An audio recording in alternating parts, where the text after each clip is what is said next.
Welcome into another episode of Locked On Phillies. The Phils finally get off the schneid. A wild walk-off win last night. We'll talk about all the drama from Game 1 with the Cubs.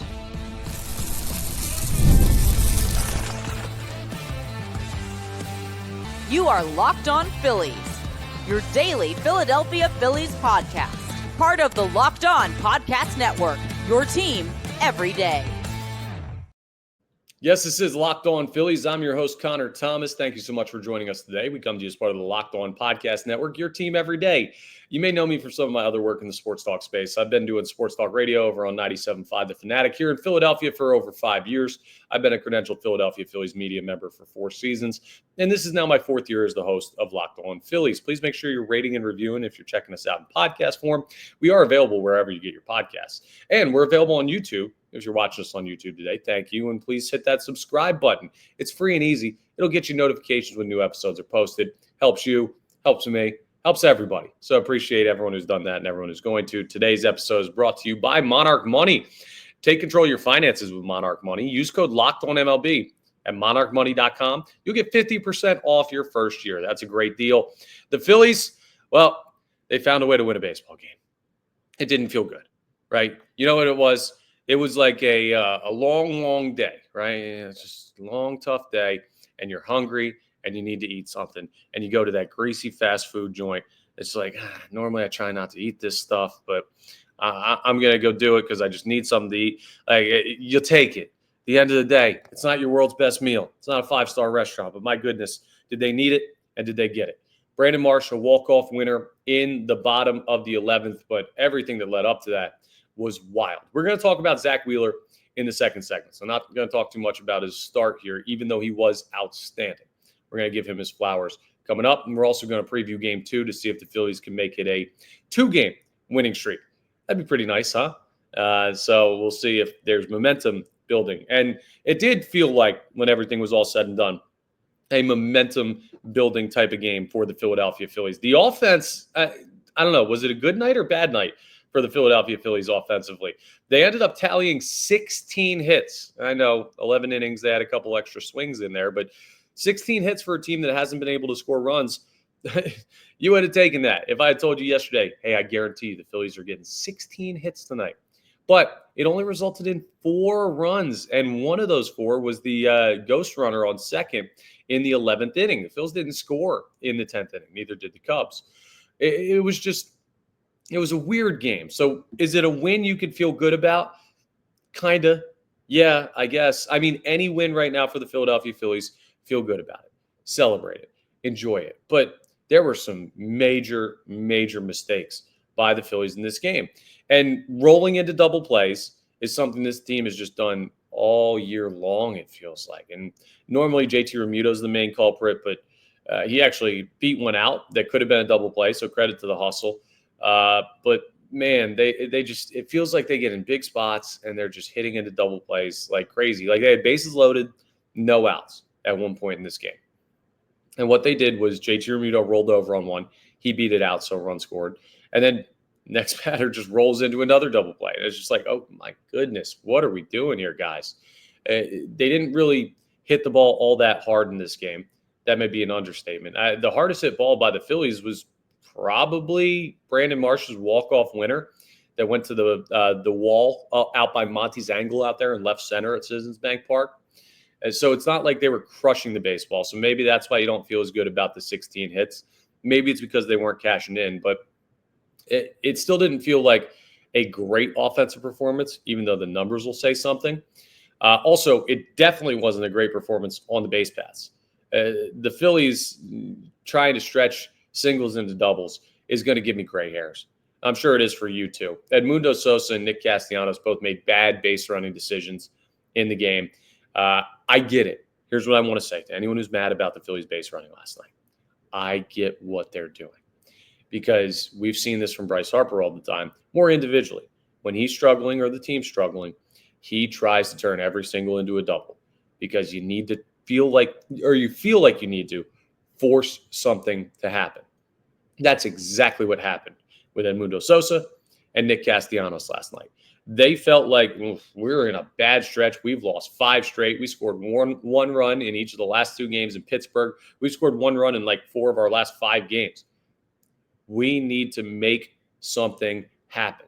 So any chance you could potentially get a double, we're going to push it. Now, it can kill you if you continue to make those mistakes and take you out of positions where you could be scoring runs if guys behind you do their job. So it's a lack of faith in the offense by the players, and it's understandable with how the team's been swinging it. But I don't want to do all the bad stuff because really there was some great stuff in the game. Let's start with Otto Kemp, shall we? Because the Rook came into the game without a career major league hit. He's played a couple of games and hasn't run into it yet. And he went 3 for 5 last night, including a big bunt for a hit in the 11th inning. I mean, nothing was hit all that hard by Otto Kemp, and he's supposed to be a guy who creates some pop. That's what he was doing at AAA with Lehigh Valley. But you got to feel great for the kid. He gets the whole bucket of water dumped on him after the game. And I will tell you, he's not going to be a media personality anytime soon, I don't think, Otto Kemp, because his post-game interview was just like 2 words at a time out of him, but he was probably overwhelmed by the moment. And could you imagine that? You get called up by the Phillies, you play a couple games in Pittsburgh, you're like, it didn't go all that well. But you get back to Citizens Bank Park and you play in your first home game in your new home stadium, and you go 3 for 5, including having a big part in an 11th inning where your team walks it off in a wild game against the Cubs. Yeah, you got to feel really, really good about that. So credit to Otto Kemp. The Phillies players celebrated him. You love to see that. We'll see if maybe that unlocks something for the kid. Maybe it's just like I needed to see a couple fall in, and now he's swinging more freely, and he shows off some of the power that he showed off at AAA. I don't know. We'll find out tonight if he is back in the lineup, and he should be. I don't imagine they'll do anything different there, but we'll see. I'd like to see them keep playing him, especially after that night. He probably wants to get back out there. So Otto Kemp, the good. Just looking at the box score, I mean, you had 2 for 5 from Alec Bohm, even though he had a couple of bad at-bats in there. 3 for 5 from Nick Castellanos. JT Realmuto, 2 for 5 with 2 RBIs. Like, there were guys that contributed outside of just Otto Kemp. Brandon Marsh went 2 for 3 after pinch hitting for Weston Wilson. So you had an opportunity to see some good offense out of some of the guys, and Brandon Marsh seems like he was swinging it well last night. I don't know if that turns into something for him, but the lineup's not going to look great on paper until Bryce Harper's back. And even then, you need to go out and add stuff to this team. But last night was a reminder this team still has pieces to win baseball games. And that was really good. I also want to give a shout out to the Phillies bullpen, because even though Matt Strom gave up a bomb to tie the game at 2, and what that did was that took Zack Wheeler out of any chance of getting a win. And you felt at that time, bullpen's blowing it again. Listen to some of these stat lines. Tanner Banks threw an inning, perfect inning. Nothing else, no hits, no runs, no earned, no walks, no Ks, no bombs. Matt Strom, he did only give up the 1 hit. It was a home run, but he worked out after that. Orion Kerkering, an inning with just a walk and a strikeout. He was good. Jordan Romano, perfect inning. No worries about that. Carlos Hernandez gave up 1 hit, and he gave up the ghost runner, but he settled in. When Carlos Hernandez came in the game for the top of the 11th inning, I was like, this game feels over. And then he immediately gives up a run, and it's a double. That's like, oh, my God, this game's really over.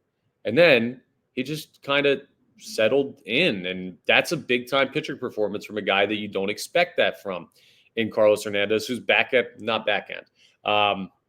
bottom of the barrel when we come to the Phillies bullpen, because normally I'd say he's back end of the X rotation lineup, but bullpen, obviously, those are the high leverage spots that you call it. But the bullpen was solid and got the job done, especially against the Cubs lineup. This Cubs team's no joke, guys. Like, you saw it with the way that they can swing the bats when they're hot. And the Phillies have seemed to kind of have their number. They won 3 out of 4 against the Cubs so far this year. And I don't know. Maybe it's just one of those weird things where they like playing against this team. Maybe it was just a law of averages. The Phillies had to run into a win eventually because they're not a 7, 8, 9 game losing streak type of team with this rotation and some of the pieces they still have offensively. But it's one of those dirty, gritty wins that you're going to look back on the individual parts of it and say, that went wrong, that went wrong, that went wrong. But at the end of the day, you were just in a spot where you needed to figure it out. You've all played pickup basketball with this guy, right? The guy that, well, can't hit anything at all, just missing everything. Maybe you've been this person. And you get one, you shoot it from like the wing and it banks in and you weren't trying to bank it and you're just like, whatever. It's the ugliest shot in the world. We'll take it. We've all been there. And that was what last night was for the Philadelphia Phillies. Now the bar raises a little bit. Now it's not just how do you win a baseball game? It's let's get back to playing good baseball, because while they won last night and had 16 hits, had some great pitching performances, if you watch the game, you don't come out of it saying the Phillies played good baseball tonight. But they played good enough to win, and that's all you can really do. Well enough to win, by the way, if there's any English teachers out there who want to get mad at my grammar. Coming up next, we didn't talk much about Zack Wheeler's start at all there, for good reason, because I want to have a conversation about Wheeler. Do we appreciate him enough? He had a major milestone last night, one that only 10 other Phillies pitchers in the history of this franchise have reached. And he is a remarkable arm in the landscape of Major League Baseball. Do we give him enough love for that? Because sometimes it feels like we don't. But we're going to, coming up next as we continue Locked On Phillies. First, let's talk about Supply House, though. Supply House is the best. You got to get the supplies you need from the site made for the skilled trades, and that's Supply House. Whether you're in plumbing, HVAC, or electrical work, Supply House is the reliable way to order products online. Their easy-to-use website is packed with helpful resources and the latest product info to help you get the job done right. Plus, you got a complete inventory of over 200,000 parts from 400-plus top brands that you can choose from. So you're always going to find exactly what you need, delivered fast from coast to coast. And if you need help with an order, listen to these customer service deals they got.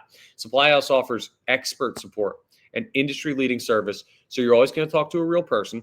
And for trade pros looking for an extra edge, their free Trade Master program offers exclusive perks like a dedicated phone line, free shipping, and discounts on every order. Thousands of skilled professionals are already taking advantage, and now it's your turn. So join the Trade Master program today at supplyhouse.com/TM and start ordering plumbing, HVAC, and electrical supplies with just a few clicks. Plus, you want to make sure you use the promo code SH5. And you'll get 5% off your first order. So go ahead and check them out. That's supplyhouse.com. Zack Wheeler, man, I just love this guy. I really do. And we give him a lot of love as a fan base. He got a great reaction for a milestone last night. He recorded his 1,000th career strikeout with just the Phillies.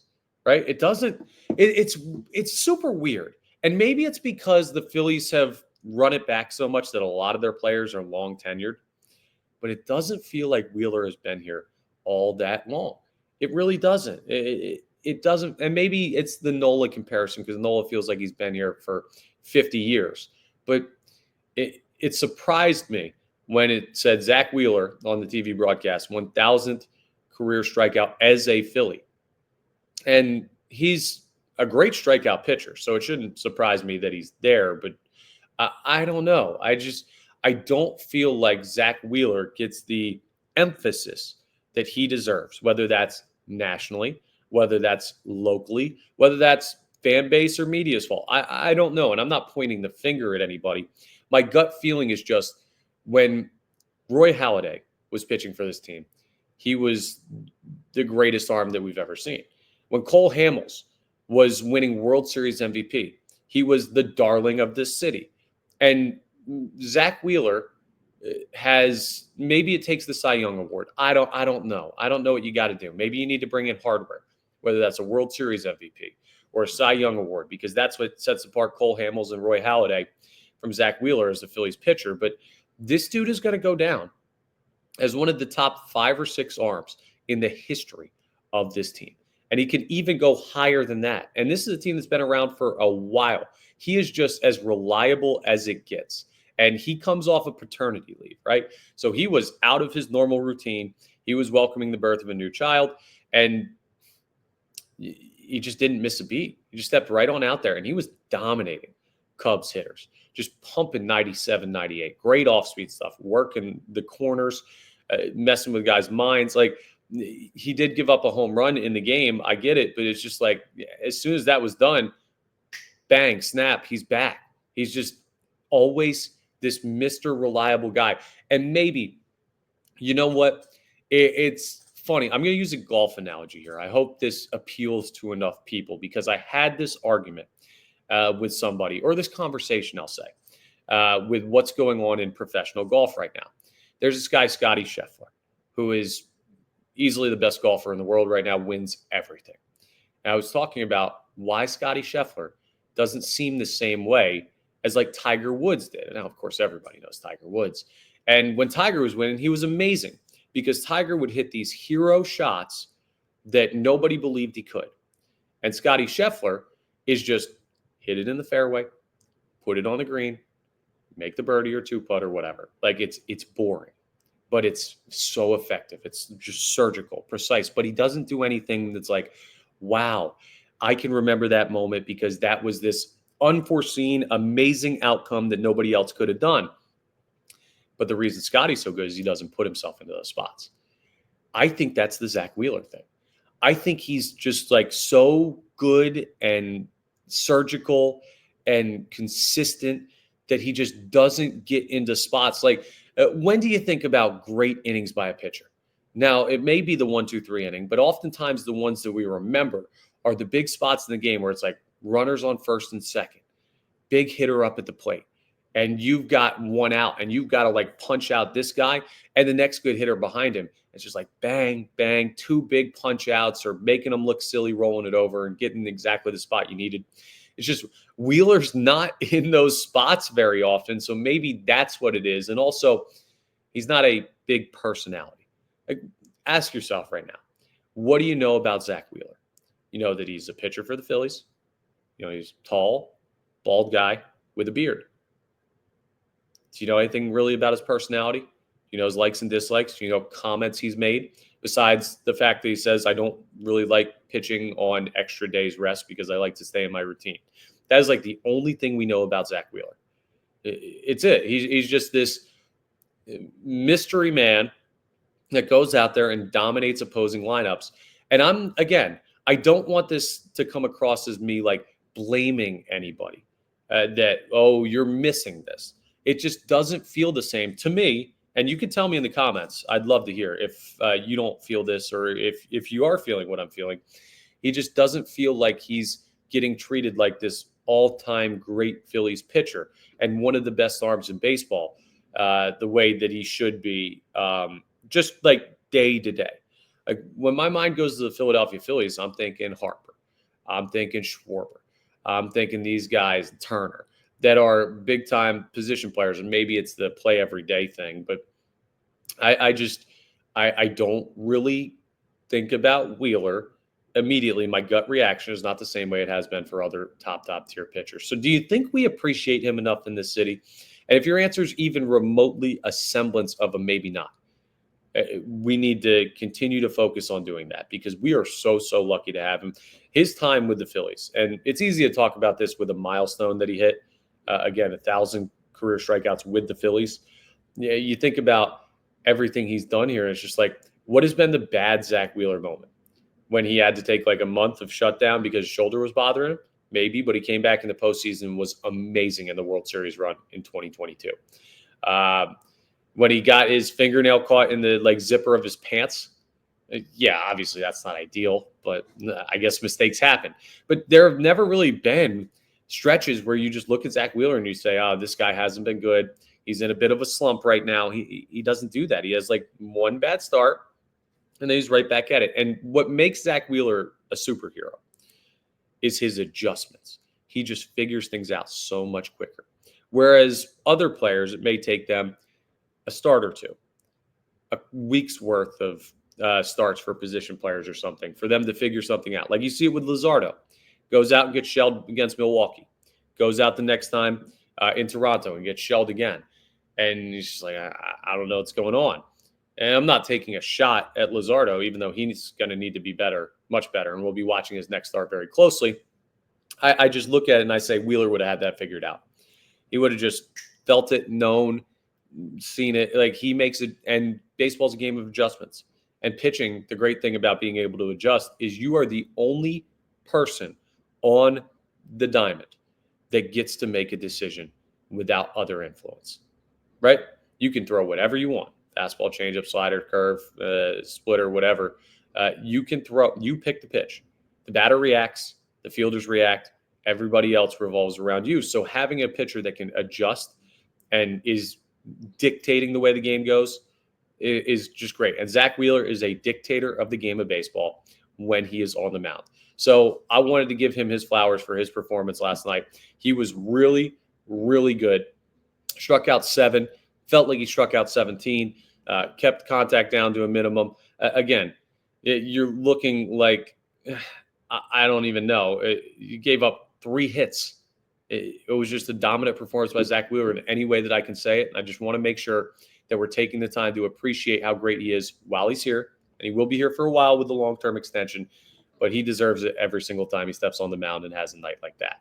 Now, can Mick Abel follow up that performance? He's getting the ball in game 2. And the Phils are trying to make this a winning streak. 1 win ain't good enough, folks. They got to start stacking them.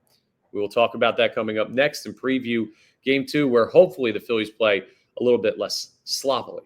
We'll talk about that as we wrap up today's episode of Locked On Phillies.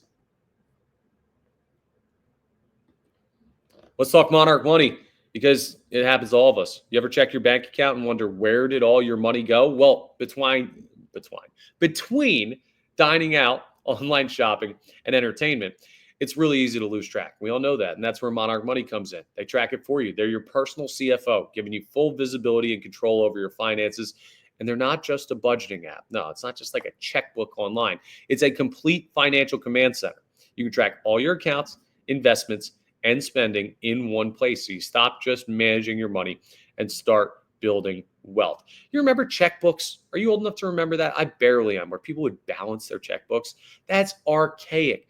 This is the 2025 next generation financial tool. That's what Monarch Money gives you. And it's going to give you a lot of insight into how you're spending your money, how you're saving your money, what your trends are, and everything like that. Plus, managing money with your partner is smoother than ever. That's important for a happy relationship. Guys, happy wife, happy life. You can track shared and personal accounts, set goals, and stay on the same page without the stress. So take control of your finances with Monarch Money, and make sure you use code LOCKEDONMLB at monarchmoney.com. You'll get 50% off your first year. Half off for a year. That's an amazing deal. So go ahead and put that in. Again, that's monarchmoney.com, code LOCKEDONMLB for half off your first year. Check them out at monarchmoney.com. All right, can the Phils make it 2 straight? That's the question everybody's asking today. The Phillies had found a win last night and will now send Mick Abel to the mound. He's going to face off against Colin Ray in the pitching matchup tonight here in Philadelphia. Now, if you're watching this like right after I post it, currently it is pouring in Philadelphia, but weather looks nice for later on today. It's going to clear up just fine. It's actually going to be wild. It's going to be like 80 and sunny at the time of first pitch. And we're going to be like, wow, I can't even believe it was raining earlier today. So don't worry about rainouts. They're going to play. Mick Abel takes the ball, and he's going to look to follow up on 2 awesome starts so far in his major league career. But it's been a steady increase, right? So first start, he faces the Pittsburgh Pirates. The Pittsburgh Pirates offense stinks. Even in their sweep of the Phillies, their offense didn't do much. The Phillies just did less offensively. That's a bad lineup. Then you go to Toronto, and you face a better lineup. Now you're facing one of the best lineups in baseball with the Chicago Cubs. They can hit for power. They can hit for average. This is going to be the next level test of Mick Abel. And I'm not expecting him to go another like shutout performance or anything like that. That's too high of expectations. At some point, this kid's going to come down to earth and there's going to be growing pains. I'm not wishing for it. I'm just acknowledging the reality of how it works for young players and young pitchers at the major league level. But he's given no indication of that so far. Like, that's historical like reference to get to that point. It is not based at all on what Mick Abel has done on the mound. He's been really, really good. Spotting plus velo. Breaking balls have been great. Strikeouts, well, they look good in the first start. Toronto doesn't really strike out all that much, so you didn't really have many in that game. But I really like what I've seen from him so far, and I wonder if he feels more pressure or less pressure considering what happened last night. Wheeler gives a great start. Team wins in momentous fashion with a walk-off. Otto Kemp's getting showered by a full bucket of water. The daycare was back to their shenanigans, at least for one game. But does that then put pressure? Like, if you're an individual, put yourself in that moment. You're like, damn, I better go out there and throw well tonight because we have a chance to make it 2, and I can kill all that momentum if I don't. Or is it, hey, nice. And look at that. Pressure's off. I don't have to be the one that breaks the losing streak. There's not this pall on the team or over the team because you did win a game. It feels like, okay, you can breathe a little bit of a sigh of relief that they did win that game, even though it wasn't the best performance. I don't know. So you could try and get into the mind of Mick Abel. I just did there, but hope the kid has a great start. Taking a look at what Colin Ray has done this year, he's got a 3.59 ERA and 57 2/3 innings pitched. He's only struck out 43 in 57 2/3 innings. The Cubs pitchers, they don't really have a lot of strikeout guys that you're going to see in the starting rotation. You didn't see one last night. You're not going to see one tonight with Ray. Like, it's an opportunity for the Phillies to start making some more contact and putting balls in play. He's given up 61 hits in 57 2/3 innings. He's averaging more than a hit an inning, which is why his whip's 1.35. 8 home runs given up, so you can get him a little bit, but this is a guy that's mainly pitching to weak contact and not as much of a strikeout pitcher as you see some places around baseball. So do you have the opportunity? I'm not expecting, again, we have to have proper expectations. Just winning tonight, not good enough because they just won last night. Now you want to see a step forward, but expecting them to have 16 hits again and get a Zack Wheeler level start out of Mick Abel is also not realistic. So what are you thinking? 5 innings from Mick Abel, 2 earned. That would be great. We would absolutely take that every single time. 4 or 5 runs for the Phillies offense, maybe 9 or 10 hits. Great. That's like right in the sweet spot there. Find a way to win the game. Be smarter on the base paths. I'm intrigued to see what the lineup is going to be with Ray because he's a righty. So this is the other big part about tonight. When we see the lineup come out, is this going to be the time where they go Schwarber back in the leadoff? Do they keep Turner in the leadoff spot? He's been really, really good lately. Do you run with that righty and just say, okay, we're going to run back the same lineup? I don't know, is Otto Kemp in the lineup again?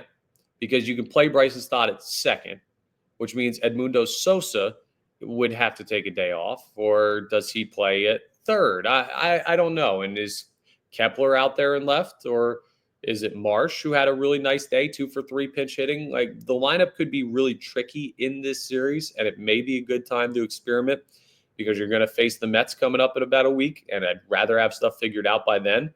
If you drop a game to the Cubs, whatever. You don't want to see it happen, but I'd rather you try stuff here than wait. And maybe the Marlins is a better time to do that. You play the Marlins coming up in a couple series. I don't know. The Blue Jays. But the lineup is going to be a big source of information for how Rob Thompson's going to handle this. He said changes were going to be made, or we're considering making changes, was how he framed it. They did not make any last night to the overall lineup, really. Nothing substantial that was like, oh, wow, they're doing this. I never expected that. Maybe tonight's the night where Schwarber is back in the leadoff spot. He's done that this year early, but then they kind of flipped around, and then Stott came on. So we'll see. If Bryson Stott is in the leadoff spot tonight, I think that's a mistake by the Philadelphia Phillies. He hasn't been good. He just hasn't been. And you have to figure out what you're going to do if that continues to be a trend. And you have to also give the kid the opportunity. The kid, he's not that much of a kid anymore. Still feels young to me. But you have to give him the opportunity to get out of this slump, not being at the top of the lineup where all the pressure is on him to lead off the game. So keep an eye on that. And the other thing that I want you to do not expect 4 more bunts from the Philadelphia Phillies. They bunted like crazy in last night's game. That was actually really great to see. But small ball may be still an opportunity. So maybe you look at that in certain situations from hitters. Stay out of double plays. might be ideal. It's boring baseball, but it could be effective, especially in a series where you're going to need runs to beat this Cubs team. I don't imagine they're going to be held to 3 every game of this series. But who knows? The Phillies pitching has not been the problem, at least in the rotation. The problem is the offense, and maybe 16 hits was just what the doctor ordered. The Phils won. Now can they make it 2? That's the question of the night. And how will Mick Abel follow up a sterling first 2 starts? We'll see. But either way, we'll be reacting to it on tomorrow's episode. Big takeaways from the game and everything like that. That's all for today's episode of Locked On Phillies. Thank you so much for joining us. Once again, we're part of the Locked On Podcast Network, your team every day. And please make sure you're rating, reviewing, and subscribing to the YouTube. All that great stuff. It really helps us out here on Locked On Phillies. I will talk to you tomorrow on our next episode.